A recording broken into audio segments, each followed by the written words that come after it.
was 4 o'clock in the afternoon when I was at work. I was sitting in a conference call called Flash Meeting with another remote city. That was a monthly call that used to take place on day 2 of every month.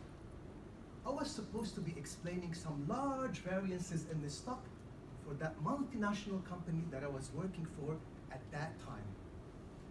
I was extremely nervous and anxious because I didn't know what I was doing, nor what I was dealing with. My turn came to start explaining the variances. Obviously, I wasn't providing proper explanation to the variances.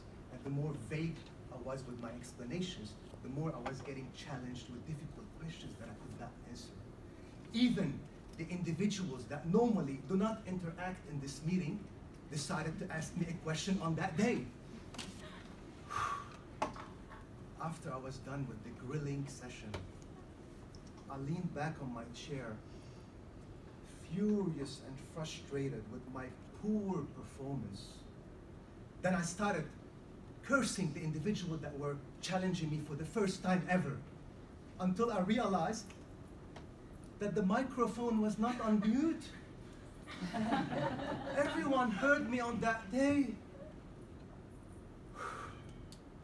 Silence reigned for a minute in the meeting, until I decided to get up, get out, and go for a walk.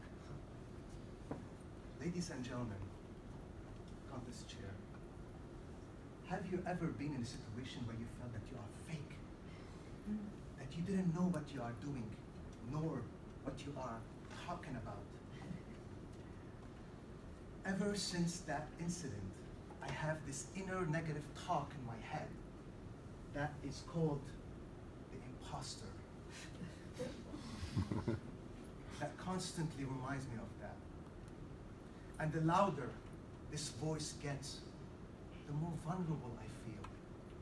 And I get to compensate that with overworking myself with long hours and total preparations. Eventually, I decided to move to a new country with a different jobs. I wanted to take this opportunity to become an expatriate and get to live overseas. And I thought that by doing so, I can have a fresh start in my life and probably a new mindset that could enable me to mute this imposter voice in my head.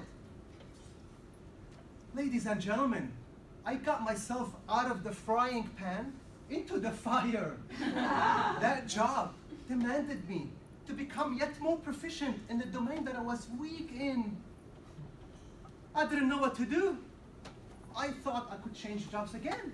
The economy got hit badly in that country. So I decided to fake my way through until I get this window of opportunity to walk out of that place. Several years went past of dealing with this imposter voice and this voice of insecurity, until I decided to follow a different approach. I wanted to create a new perspective. I called that perspective enough perspective.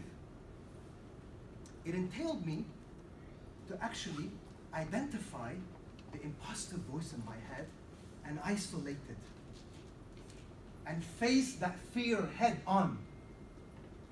In parallel, I had to program my mind to nurture a new voice that would be completely the opposite of the imposter. I called that voice the director. Fast forward 8 years working in the same company, I realized that the imposter will never go away.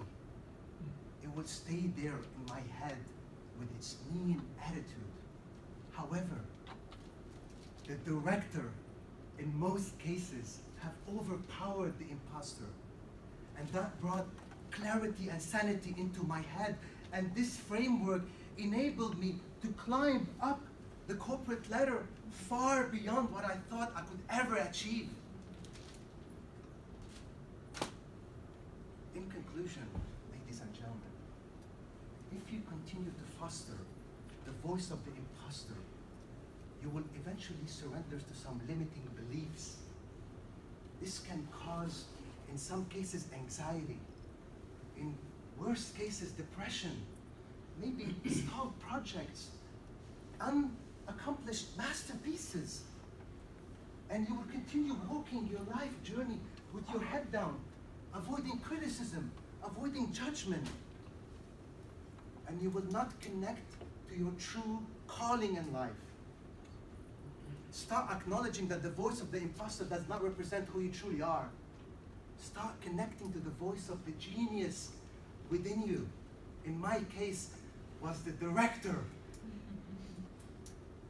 that normally shows up whenever you are performing at your best in your life.